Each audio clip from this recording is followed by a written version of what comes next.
আসসালামু আলাইকুম। সুপ্রিয় অষ্টম শ্রেণীর শিক্ষার্থী, আশা করি তোমরা সবাই ভালো আছো। আজ আমি তোমাদের বাংলাদেশ ও বিশ্ব পরিচয় দ্বিতীয় অধ্যায় ঔপনিবেশিক যুগের প্রত্নতাত্ত্বিক ঐতিহ্য এই অধ্যায়ের অনুশীলনীতে দেওয়া বহু নির্বাচনী এবং সৃজনশীল প্রশ্ন নিয়ে আলোচনা করব। সুপ্রিয় শিক্ষার্থী, এই অধ্যায়ে তোমরা কী কী জানতে পারবে সেটি এখান থেকে দেখে নিতে পারবে। তোমরা এই সবগুলো পাঠ নিজেরাই পড়ে নেবে। বিস্তারিত পড়তে গেলে কয়েকটি ভিডিও দেওয়া লাগবে এগুলো রিডিং পড়ার উপর, কাজেই তোমরা এগুলো নিজেরাই পড়ে নেবে। এখন প্রথমে আমরা অনুশীলনীতে দেওয়া বহু নির্বাচনী প্রশ্নের উত্তরগুলো দেখে নেব। দেখো, বাংলাদেশে ঔপনিবেশিক যুগ ছিল কোনটি? 1757 থেকে 1947, এটি সঠিক উত্তর। তারপর সোনারগাঁওয়ের পানাম নগরটি ছিল সুলতানি আমলে বাংলার কেন্দ্রস্থল। ইউরোপীয় স্থাপত্য রীতিতে তৈরি ইমারতের সারিবদ্ধ রূপ। চওড়া পথের ধারে নিরাপত্তার জন্য পরীক্ষা সমৃদ্ধ। এর মধ্যে কোনটি ঠিক? সঠিক উত্তর ঘ, তিনটি ঠিক।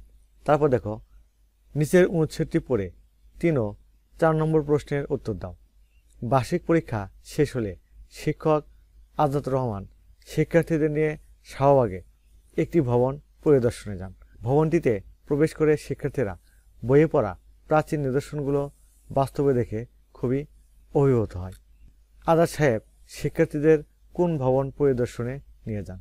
সঠিক উত্তর ঘ, বাংলাদেশ জাতীয় জাদুঘর। তারপর আজাদ সাহেব শিক্ষার্থীদেরকে এ ধরনের ভবন পরিদর্শনে নিয়ে যাওয়ার কারণ হলো: 1 নাম্বার, জমিদারদের নিত্য ব্যবহার্য দ্রব্যাদি প্রদর্শন। 2 নাম্বার, ইতিহাসের চরিত্রগুলোর সাথে পরিচিত করানো। 3 নাম্বার, বিভিন্ন আমলের ঐতিহ্যকে পরবর্তী প্রজন্মের কাছে পৌঁছে দেওয়া। সঠিক উত্তর কোনটি? সঠিক উত্তর ঘ, 1, 2, 3, অর্থাৎ এই তিনটি সঠিক। তারপর দেখো, এখানে একটি সৃজনশীল প্রশ্ন দেওয়া আছে। চলো এই সৃজনশীল প্রশ্ন এবং উত্তরগুলো আমরা আমাদের নোট থেকে দেখে নেব। দেখো, হিসাম ও পারিসা ঈদের ছুটিতে মামার বাড়ি বেড়াতে গেল। তারা মামার কাছে স্থানীয় বিখ্যাত নিদর্শনগুলো দেখার বায়না ধরল। মামা তাদেরকে মুসলিমের জন্য বিখ্যাত স্থানটি ঘুরতে নিয়ে গেলেন। তারা সেখানকার প্রাচীন বিভিন্ন ইমারতের স্থাপত্য নকশা দেখে মুগ্ধ হয়ে গেল। মামা তাদেরকে পরবর্তীতে বিভিন্ন স্থান হতে প্রাপ্ত পুরাকীর্তিগুলির নিদর্শন দেখাতে নিয়ে যান, যাতে তারা অতীত ঐতিহ্য সম্পর্কে জানতে পারে। এখন দেখো, ক নম্বর প্রশ্ন, রবীন্দ্রনাথ ঠাকুরের কুঠিবাড়ি কোথায় অবস্থিত? ক নং প্রশ্নের উত্তর হচ্ছে কুষ্টিয়ার শিলাইদহে রবীন্দ্রনাথ ঠাকুরের কুঠিবাড়ি অবস্থিত। 2 নম্বর প্রশ্ন, প্রত্নতত্ত্ব বলতে কী বোঝায়? বস্তুগত নিদর্শনের ভিত্তিতে অতীত পুনর্নির্মাণ করার বিজ্ঞানকে প্রত্নতত্ত্ব বলে চিহ্নিত করা হয়। প্রত্নতত্ত্বের ইংরেজি প্রতিশব্দ আর্কিওলজির অর্থ প্রাচীন দ্রব্য সম্পর্কিত জ্ঞান। প্রত্নতাত্ত্বিকদের মতে অতীত যুগের মানুষের ব্যবহার্য দ্রব্য সামগ্রীর ধ্বংসাবশেষ পরীক্ষা নিরীক্ষার মাধ্যমে সে যুগের মানুষের সমীক্ষা বা অধ্যয়নই হল প্রত্নতত্ত্ব। বাংলায় প্রত্নতত্ত্ব চর্চার সূচনা হয় 19 শতকের দ্বিতীয় ভাগে। তারপর গ নম্বর প্রশ্ন, তারা যে স্থানটি পরিদর্শন করে সেটির ঐতিহ্য ব্যাখ্যা করো। তারা যে স্থানটি পরিদর্শন করে সেটি সোনারগাঁও। প্রত্ন নিদর্শনের কারণে এই শহরের ঐতিহ্য অত্যন্ত গুরুত্বপূর্ণ। সুলতানি আমলে বাংলার রাজধানী ছিল সোনারগাঁও।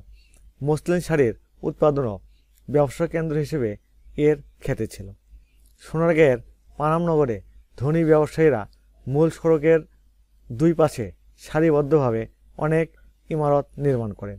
পানাম নগরে এখনও এরকম 52টি ইমারত টিকে আছে। এলাকার নিরাপত্তার জন্য পানামের অধিবাসীরা ইমারতগুলোর চারপাশ ঘিরে পরিখা খনন করেছিল।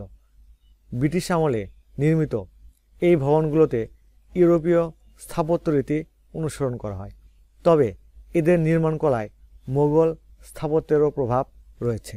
পানামের আশেপাশে আরও কয়েকটি চমৎকার ইমারত এখনও টিকে আছে।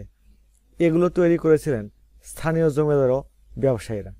এগুলোর মধ্যে সর্দার বাড়ি, আনন্দমোহন পোদ্দারের বাড়ি ও হাসিময় সেনের বাড়ি উল্লেখযোগ্য। তারপর ঘ নম্বর প্রশ্ন, মামা তাদের কোথায় নিলে তারা ঐতিহ্য সচেতন হতে পারবে তা পাঠ্যপুস্তকের আলোকে বিশ্লেষণ করো। উত্তর, হিসাম ও পারেশের মামা তাদেরকে জাদুঘরে নিয়ে গেলে তারা সেখানে সংরক্ষিত প্রত্নসম্পদ দেখে ঐতিহ্য সচেতন হতে পারবে। বাংলাদেশের পুরাকীর্তিগুলো থেকে পাওয়া অনেক প্রত্ননিদর্শন জাদুঘরে সংরক্ষণ ও প্রদর্শন করা হয়। হিসাম ও পারেশের মামা তাদেরকে এসব প্রত্নসম্পদ দেখাতে নিয়ে গেলে তারা সেগুলো দেখে দেশের পুরনো ইতিহাস ও ঐতিহ্য সম্পর্কে ধারণা লাভ করত। ঢাকার জাতীয় জাদুঘর ছাড়াও দেশের বিভিন্ন জাদুঘরেও রয়েছে প্রচুর প্রত্নসম্পদ। জাতীয় জাদুঘরের গ্যালারিতে প্রত্ন নিদর্শনের সঙ্গে প্রদর্শন করা হয়েছে বাংলার নবাব, জমিদার ও ইংরেজ শাসনামলের বেশ কিছু প্রত্নসম্পদ। কোনো আঞ্চলিক জাদুঘর ও সংগ্রহশালায় নানা প্রত্ন নিদর্শন প্রদর্শনের জন্য রাখা হয়েছে। অধিকাংশ সংগ্রহশালায় জমিদারদের পুরনো প্রাসাদে অবস্থিত। জমিদারদের ব্যবহার করা নানা দ্রব্য এবং তাদের সংগ্রহ করা প্রত্নসম্পদ সেখানে প্রদর্শন করা হয়।